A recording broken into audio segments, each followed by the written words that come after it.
आज है 29 अप्रैल 2024 दिन सोमवार। नमस्कार, मैं हूँ गीतिका पांडे। चलिए देखते हैं झारखंड की 15 फटाफट बड़ी खबरों को।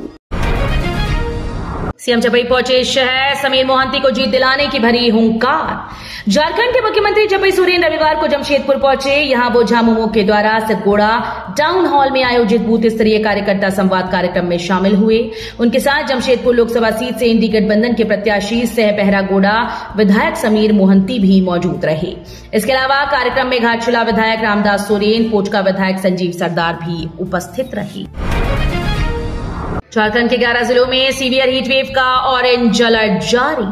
पूरा झारखंड गर्मी की मार झेल रहा है। लगभग सभी जिलों में अधिकतम तापमान 40 डिग्री सेल्सियस पार कर चुका है। उत्तर पश्चिम और पछुआ गर्म हवाओं के प्रभाव से राज्य में चल रही लू की स्थिति और भी गंभीर होती जा रही है। मौसम विभाग ने राज्य के कोल्हान और संथाल के 11 जिलों के लिए सीवियर हीटवेव का ऑरेंज अलर्ट जारी किया। आज भी राज्य में पश्चिमी सिंहभूम, पूर्वी सिंहभूम, सरायकेला, खरसावा, धनबाद, बोकारो, देवघर, जामताड़ा, दुमका, पाकुड़, गोड्डा, साहिबगंज जिलों में सीवियर हीटवेव को लेकर ऑरेंज अलर्ट जारी है। सिंहभूम लोकसभा निर्वाचन क्षेत्र पर सबकी नजर, सीएम चपई की प्रतिष्ठा दांव पर। सिंहभूम लोकसभा निर्वाचन क्षेत्र पर पूरे प्रदेश की नजर है। यहां मुख्यमंत्री चपई सोरेन की प्रतिष्ठा दांव पर है। भाजपा से वर्तमान सांसद गीता कोड़ा मैदान में। वे 2019 के चुनाव में कांग्रेस के टिकट पर लड़ी थीं और भाजपा प्रत्याशी लक्ष्मण गिलुआ को हराकर जीत दर्ज की। इस बार चुनाव में उन्हें कड़ी टक्कर मिल रही है झामुमो की प्रत्याशी जोबा मांझी से, जो वर्तमान में मनोहरपुर की विधायक हैं। नशीले पदार्थों की खरीद बिक्री के आरोप में गिरफ्तार 1462 अभियुक्तों का लिया जाएगा फिंगरप्रिंट। नशीले पदार्थ की खरीद बिक्री के खिलाफ झारखंड सीआईडी के निर्देश पर लगातार अभियान जारी है। नशा कारोबार पर रोक लगाने के लिए नशीले पदार्थों की खरीद बिक्री के आरोप में गिरफ्तार 1462 अभियुक्तों का फिंगरप्रिंट लिया जाएगा। ऐसा लेकर झारखंड सीआईडी द्वारा सभी जोनल आईजी, रेंज के डीआईजी और जिले के एसएसपी, एसपी को निर्देश दिया गया है। एक बार फिर से अर्जुन मुंडा की राजनीतिक प्रतिष्ठा लगी दांव पर।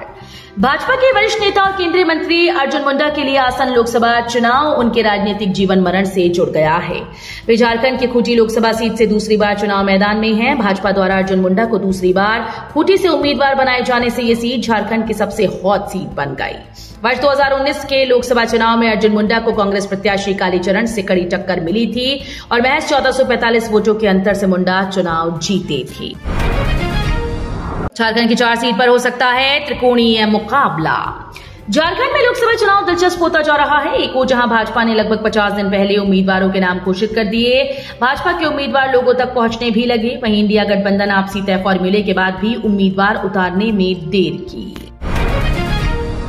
अरविंद केजरीवाल, हेमंत सोरेन की याचिका पर आज सुप्रीम कोर्ट करेगा सुनवाई। जेल में बंद दिल्ली के मुख्यमंत्री अरविंद केजरीवाल और झारखंड के पूर्व सीएम हेमंत सोरेन की याचिका पर आज सुप्रीम कोर्ट में सुनवाई होगी।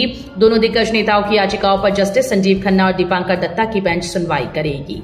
दरअसल केजरीवाल और सोरेन की एक ही शिकायत है। दोनों ने प्रवर्तन निदेशालय की गिरफ्तारी को अवैध बताते हुए उसे चुनौती दी है। जेपीएससी सिविल सेवा मुख्य परीक्षा के लिए ऑनलाइन आवेदन की अंतिम तिथि 16 मई। जेपीएससी ने आवेदन करने की अंतिम तिथि 16 मई 2024 को शाम के 5 बजे तक निर्धारित की। गौरतलब है कि इसमें प्रारंभिक परीक्षा में उत्तीर्ण अभ्यर्थी ही आवेदन कर सकेंगे। ऑनलाइन आवेदन की डाउनलोड प्रति व स्व अभिप्रमाणित वांछित कागजात की छाया प्रति 28 मई 2024 तक आयोग कार्यालय में परीक्षा नियंत्रक के नाम से निबंधित डाक स्पीड पोस्ट से जमा करनी होंगी। 3 और 4 मई को पीएम मोदी झारखंड के चाईबासा और पलामू दौरे पर रहेंगे। भाजपा के स्टार प्रचारक पीएम नरेंद्र मोदी 3-4 मई को झारखंड में चुनावी सभाओं को संबोधित करेंगे। मोदी 3 मई को दोपहर 3 बजे कोल्हान प्रमंडल के चाईबासा में भाजपा प्रत्याशी गीता कोड़ा के पक्ष में सभा करेंगे। वहीं 4 मई की सुबह 9:30 बजे पलामू के चियांकी हवाई अड्डे में भाजपा प्रत्याशी वीडी राम के पक्ष में सभा करेंगे। रांची के मोरहाबादी में लगा मेडिकल कैंप, वंचितों को मिली निःशुल्क स्वास्थ्य सुविधा।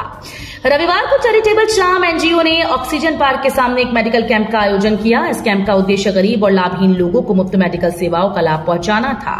चैरिटेबल चाम की चेयरपर्सन डॉक्टर ख्याति मुंजाल ने स्वास्थ्य कैंप को नियमित रूप से लगाने की बात कही। उन्होंने कहा कि स्वास्थ्य सबसे बड़ा धन है। अगर हम स्वस्थ रहेंगे तो किसी भी काम को अच्छे से कर सकेंगे और आगे बढ़ सकेंगे। रेल यात्रियों के लिए गुड न्यूज, देश में जल्द दौड़ेगी वंदे भारत मेट्रो। भारतीय railway semi high speed Vande Bharat train की भारी सफलता के बाद इंट्रा सिटी परिवहन प्रणाली को बदलने के लिए देश की पहली वंदे मेट्रो शुरू करने की योजना बना रहा है।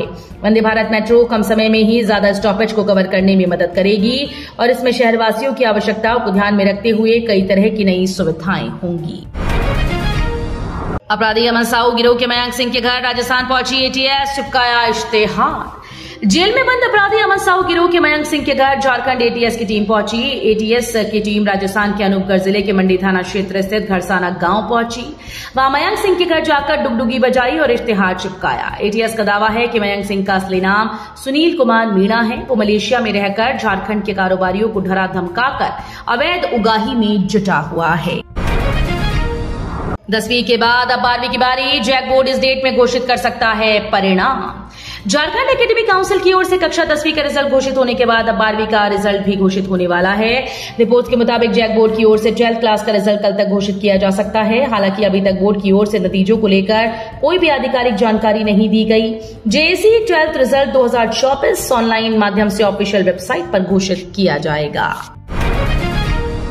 झारखंड कुश्ती रजत जयंती वर्ष के उपलक्ष्य पर पाठ्य सामग्री वितरित। झारखंड राज्य कुश्ती संघ की स्थापना के 25वें वर्ष के उपलक्ष्य पर इस वर्ष प्रति माह प्रस्तावित विभिन्न कार्यक्रम के तहत अप्रैल माह के कार्यक्रम के तौर पर रविवार सुबह स्थानीय शमशान काली मंदिर प्रांगण में जिला कुश्ती संघ गोड्डा के द्वारा यहां के बुद्धिजीवियों के द्वारा ग्रामीण बच्चों के लिए संस्कारशाला में सभी 50 बच्चों के बीच पाठ्य सामग्री का निःशुल्क वितरण किया गया।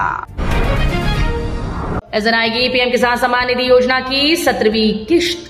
मीडिया रिपोर्ट्स की माने तो केंद्र सरकार प्रधानमंत्री किसान सम्मान निधि योजना की 17वीं किस्त के पैसे लोकसभा चुनाव के बाद जून या जुलाई में जारी कर सकती है।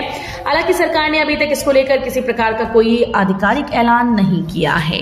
तो ये थी आज की बड़ी खबरें। अगर आपको न्यूज पसंद आई हो तो वीडियो को लाइक और शेयर करना बिल्कुल न भूलें।